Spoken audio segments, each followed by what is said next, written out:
Hi, my name is Frank Valincic and welcome to Advantage Property Update.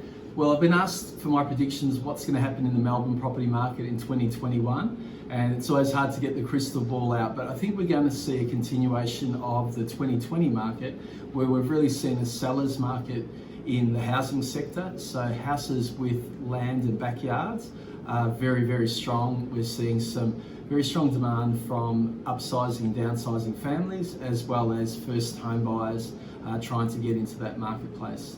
I think the apartment market will continue to be very patchy. There's a lot of properties vacant at the moment that can't be leased and that can't be sold. A lot of them being those former Airbnb properties in the inner city areas. The vacancy rate now in that precinct has gone up to around 6.5%. It was only 1.9% a year ago, so that's had a massive impact on the leasing.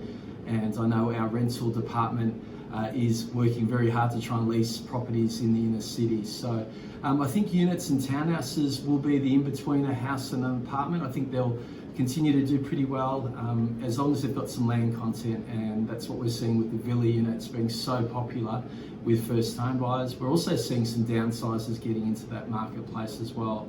I would expect some investors to come back into the game next year as well. They've very much been on the sidelines during COVID, but as the market heats up, investors always buy when the market is starting to improve and starting to get stronger. And so I expect investors to get in up to $1 million because now there is the incentive, the stamp duty concessions up to $1 million for investors, and also first home buyers and second time and third buyers that they can get 25% off stamp duty up until the 1st of July next year for established properties and 50% for brand new. So that might see some of the brand new townhouses and units get some strong demand and more growth than what we've seen previously. Where do I think some of the hotspots will be? I think the middle north, middle west, with those houses will have some strong demand because they'll still be under that $1 million cap. So areas like Preston and Reservoir, areas like Maidstone, West Footscray, potentially even Footscray, being areas where there'll be that first home buyer demand trying to get in under $1 million. I think units will continue to be strong up to about 850,000. We've seen some really strong demand. Unfortunately, one of our clients missed out on a little villa unit in Sandringham, which we thought was worth about 760,000. It sold for 840,000 recently, so pushing out as far as those middle Bayside suburbs. I think we're going to see some strong demand down the sort of outer Bayside areas.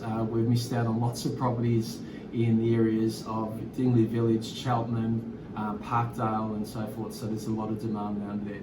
So I think there'll be strong growth in the housing sector. Probably 5 to 10% growth is what I would predict in a lot of suburbs. We're going to see some more record results, we're going to see some more runaway results, and I think we're going to see a continuation of the sellers market in the housing sector, and definitely a buyer's market in the apartment sector that's oversupplied and flooded with too many apartments. That's my predictions for 2021. We look forward to seeing you then. Please don't hesitate to get on our website, check out our information, our buyer's advocate, seller's advocate, property management, and our group block purchases, as well as subscribing to our free weekly and monthly market updates and videos. Look forward to seeing you next time.